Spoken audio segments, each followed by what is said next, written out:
Well, hello, everybody. Michael Wall here, obviously CEO and founder of Wall Private Wealth. And today I just wanted to have a conversation with a special guest, Lory Ankiel. She's a great lady, actually a good friend of the family. And we want to talk about some things that I think are important. Now, obviously, if you're familiar with me or our firm, or you've met some folks on our team, you know that a strong lens that we have had over the years is helping wealthy families not only protect, grow, and reduce taxes significantly on their wealth, but also create the kind of planning necessary that encompasses every aspect of their need as they move through life. Some of those things are legacy, ensuring that conversations are being had from the patriarch and matriarch to the next generation, and talking about how not only is wealth going to be transferred, but also ensuring that some of the ideals and ideology that are goals of the patriarch and matriarch are actually transferred as well, and those goals are facilitated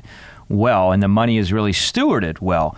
But, a conversation that many often don't have is around the idea of what happens to us when we walk out on this earth, or if you want to be clear, it's when we die, right?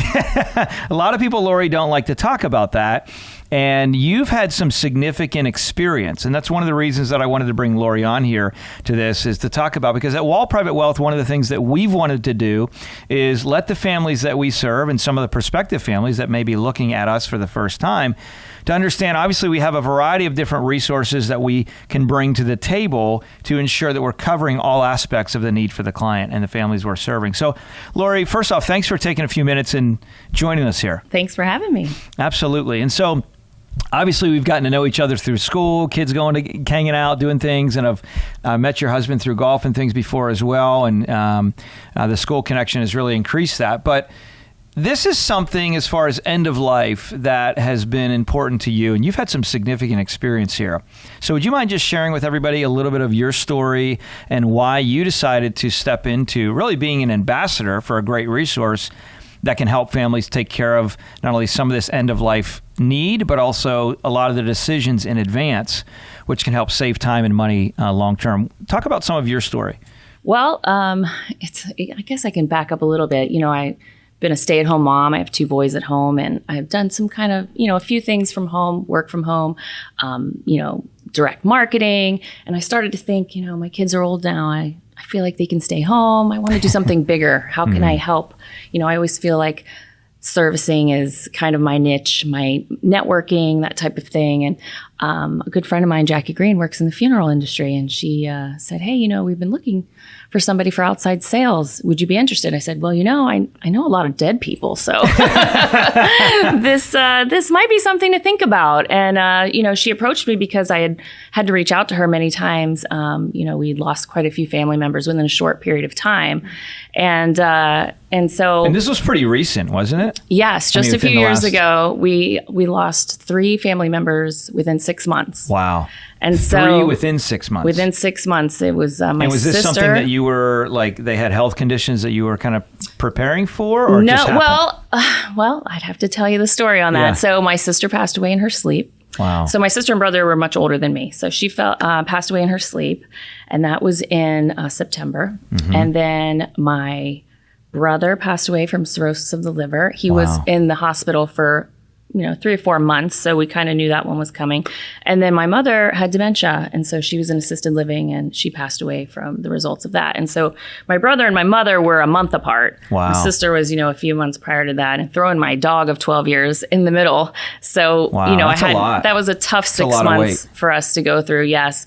And through that, my sister had her arrangements set up. My brother did not. My mother did. So I got to experience the differences of having them be prepared and not be prepared. Mm-hmm. And then my mother-in-law passed away in 2020. Wow. She did not have her arrangements. So again, we were back to making decisions that we're guessing on, like, does she want to be buried? Does she want to be cremated? And so having all of those experiences happen, within a few years, really, I think, prepared me for this type of career, because I've experienced every aspect of it. And I feel like that, which, I advocate it for so strongly, because not only is it, like you said, about the financial aspect, but the emotional part of it that comes on the family at that moment, I don't think people are ready for.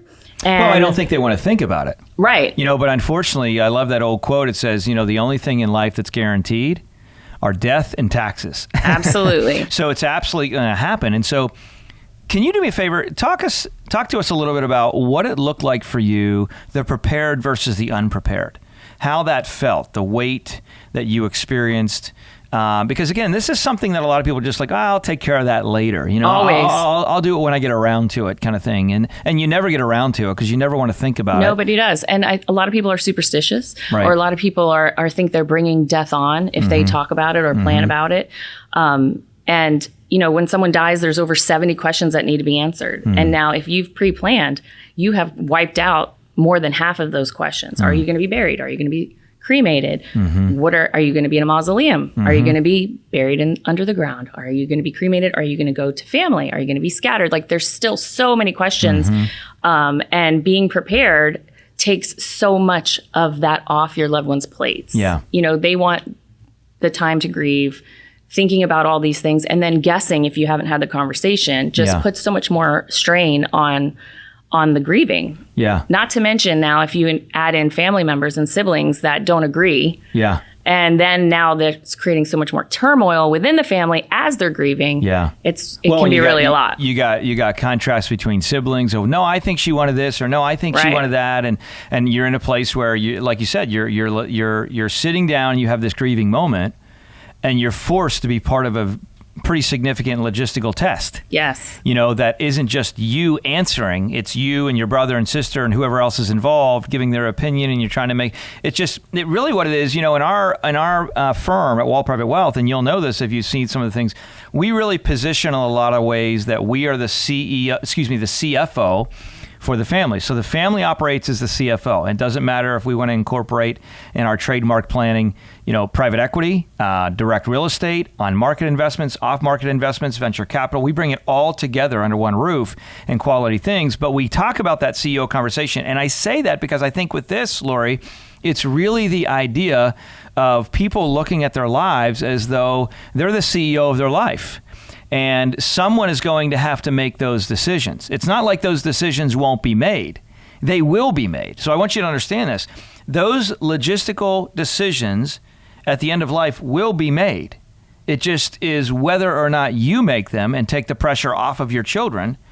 The sidecar benefit to all this is you're going to save some money by locking in pricing now as opposed to later. That's a wonderful blessing, but most folks with wealth don't really care about saving $20,000, $30,000, $40,000, $50,000. Right. What they care more about is the reality of they're taking this burden off of their kids and grandkids.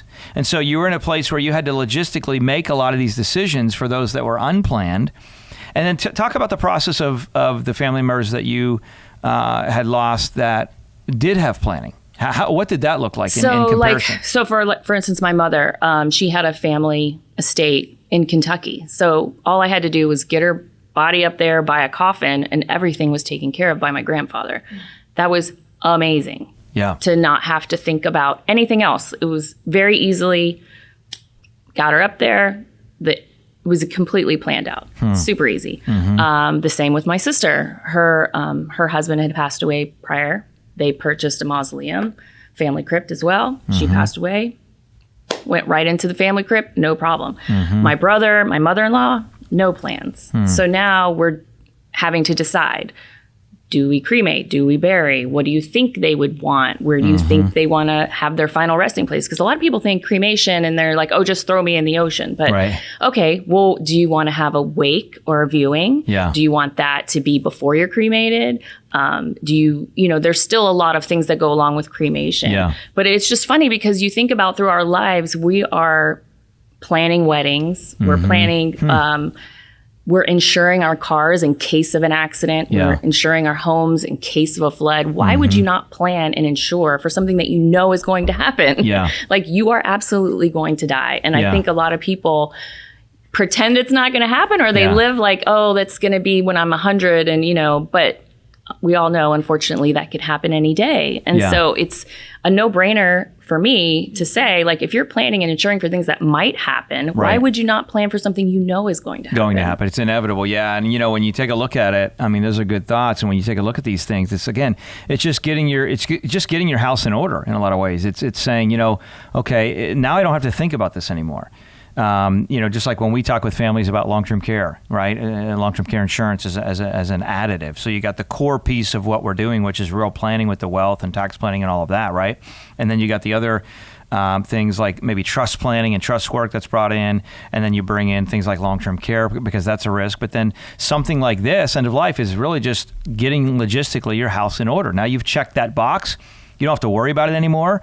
Again, the benefit is you're locking in cost of today instead of in the future, and you're sitting down and answering those questions, and you're kind of moving on. Now you can live life, do your thing, and it's taken care of for your kids. So to me, it makes a lot of sense. Let me ask you this, and I will kind of land the conversation with this question, but I think a lot of times, I'm a big believer, Lory, of a lot of people don't know what they want because they don't know what's available. Right. And so I think people are familiar with the fact that things like this exist, but it's kind of like, where do I go? What's the right fit? And I'm not going to talk necessarily or ask you specifically to say, go here or go there. But I do want to say, I think this process is a lot less complicated and just sitting down and kind of working through some of these things than people realize, right? Oh, absolutely. I know even with all of the death that I've experienced, I still was very unaware of the options that were available for cremation or burial. I thought it was like you're either cremated and put on someone's mantle and or you're buried and put in the ground. Like, I did not realize that there are so many options, and you really have to go and explore, go to a cemetery almost and get like a tour of what is available to you. So what if someone doesn't want to get a tour? They're like, you know what? Okay, I just want to look at a brochure. I want to look at a few things. I don't have a lot of time. I just want to sit down. Can I have a meeting for an hour and a half and knock this stuff out? Oh, absolutely. You don't have to do that. Now that I'm educated in this, I can tell you what your options are, which is much easier. But because I would perceive that's quite honestly, a lot of people, like, they don't really want to walk down. I don't want to go to the mall and look at plots and all this other stuff. Right. Now, some people may. I will say, though, that it sounds like something you would not want to do until you do it. Okay. And then when you get there and like, you see, like, some things are very grand, like family estates are phenomenal. And then it kind of kickstarts you into being like, oh, well, I need to figure it. I need to pick this out. I want this. You absolutely get way more engaged, and you start to plan and think of what you want your legacy to be, because it's there forever. Your grandkids, your great grandkids can always come visit you. You can make it a family plot. I mean, there's so many options, but I know that initially people are like, no, but I highly recommend to go and see what's there, because it will definitely give you a different perspective. And it, or at least for me, it was not like a morbid, depressing thing. It was more like, oh, this is how I want my legacy. Like, I want our family, 50 years from now to be able to say, oh, like, come and visit, or this is what is available to you. I don't know. I just think it's a different perspective when you go. You're intentionally getting involved in planning your future. Right. And it's a part that we can't avoid, right? Yeah. So I think that's great stuff. Hey, Lory, thanks so much for taking a minute and sharing some of your thoughts and your experience. Yeah. I appreciate it. So listen, as you're hearing that conversation, I want to challenge you to be thinking about, checking the boxes in your life so you can really live freely. I think there's so often people will walk through life, just kind of hoping and praying that everything works out, but they don't really spend the time doing the planning necessary to do that. And I think that's so important. That's why we weigh heavily at our firm as far as really having complete, comprehensive planning. And that's in all aspects of life, right? From making sure that we're doing a great job in the investment perspective, regardless of the economy, to taxes, et cetera, to these kinds of things, because we want to make sure that we are measuring twice and cutting once. It's so important in life to do that. And so whether you want to take a trip and go take a field trip to the cemetery, or whether you just want to sit down for an hour and a half with Lory, by the way, she's the lead ambassador for some resources, great resources to help you solve these problems, all of the problems there, and then give you access to the solutions and talk about cost and what all the options are. She can do that. She's really an ambassador in that capacity for a great company. She's available. So if you want to connect, all you need to do is just reach out to us directly. Either go to leanonthewall.com, or most of you know the email Maggie@leanonthewall, or if you want to keep it real simple, info@leanonthewall.com, and reach out to our team.